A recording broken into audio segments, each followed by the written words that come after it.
नमस्कार। F TV Hindi में आप सभी को सुस्वागत। जी हाँ, प्रशांत क्षेत्र में स्थिति पापुआ न्यू गिनी ने भारत के प्रधानमंत्री नरेंद्र मोदी को वैश्विक नेता कहा है, जो प्रशांत क्षेत्र में भारत को मिली बड़ी सफलता को दर्शाता है। प्रधानमंत्री मोदी इस समय पापुआ न्यू गिनी के दौर पर है और वो भारत के पहले ऐसे प्रधानमंत्री बन गए हैं जिन्होंने पापुआ न्यू गिनी का दौरा किया। पापुआ न्यू गिनी के प्रधानमंत्री जेम्स मारापे ने प्रधानमंत्री नरेंद्र मोदी से कहा कि प्रशांत द्वीप राष्ट्र उन्हें ग्लोबल साउथ के नेता का रूप में मानता है और अंतर्राष्ट्रीय मंच पर भारत के नेतृत्व के पीछे रैली भी करेगी।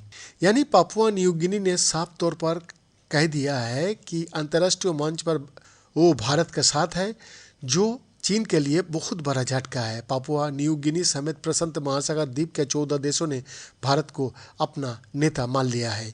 प्रशांत द्वीप समूह को देश के सामने आने वाली समस्याओं पर प्रकाश डालते हुए प्रधानमंत्री जेम्स मारापे ने कहा कि हम वैश्विक फाउरलवे की शिकार है। आप ग्लोबल साउथ का नेता है, हम वैश्विक मंच पर आपके नेतृत्व का समर्थन करेंगे। रूस यूक्रेन युद्ध के कारण प्रशांत द्वीप देशों के सामने आने वाली समस्याओं पर प्रकाश डालते हुए मारापे ने तीसरे भारत प्रशांत द्वीप सहयोग शिखर सम्मेलन को संबोधित करते हुए ये बात कही है कि जिसकी सही अध्यक्षता पीएम मोदी ने की थी। मारापे ने कहा कि हम ग्लोबल पावर प्ले का शिकार है, आप ग्लोबल साउथ का लीडर है, हम ग्लोबल फोरम पर आपके नेतृत्व का साथ खड़े रहेंगे।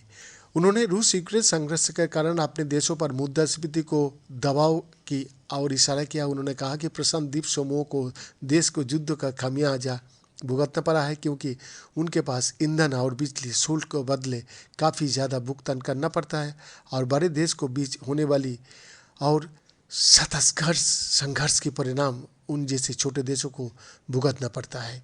मारापे ने प्रधानमंत्री मोदी से कहा कि रूस के साथ यूक्रेन युद्ध या यूक्रेन के साथ रूस युद्ध का मुद्दा कुछ भी हो, लेकिन हमारी जैसे छोटी अर्थव्यवस्थाओं के लिए ये महंगाई का कारण होता है। हम ज़्यादा कीमत देकर सामान खरीदते हैं। उन्होंने पीआईसी को बाकी देशों की तरफ इशारा करते हुए प्रधानमंत्री नरेंद्र मोदी से कहा कि प्रधानमंत्री जी, आपके सामने इन देशों को जो प्रतिनिधि बैठे हुए हैं वो बिजली और ईंधन के लिए काफ़ी ज़्यादा शुल्क का भुगतान करता है और हमें बड़े देशों के बीच होने वाले सत्ता संघर्ष का बीच पिसना पड़ता है।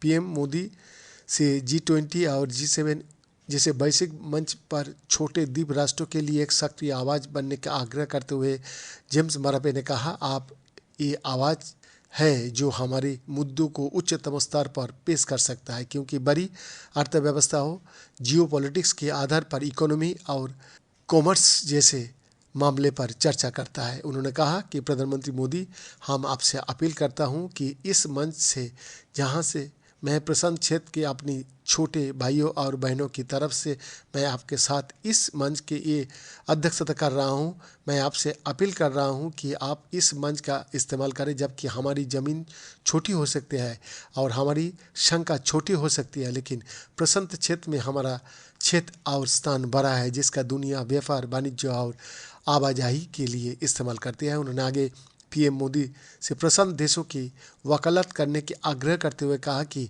हम चाहता है कि आप हमारे लिए एक वकील बने, जैसे कि आप उन बैठकों में बैठता है और छोटे उभरते देश और उभरती अर्थव्यवस्था को अधिकार के लिए लड़ता रहता है।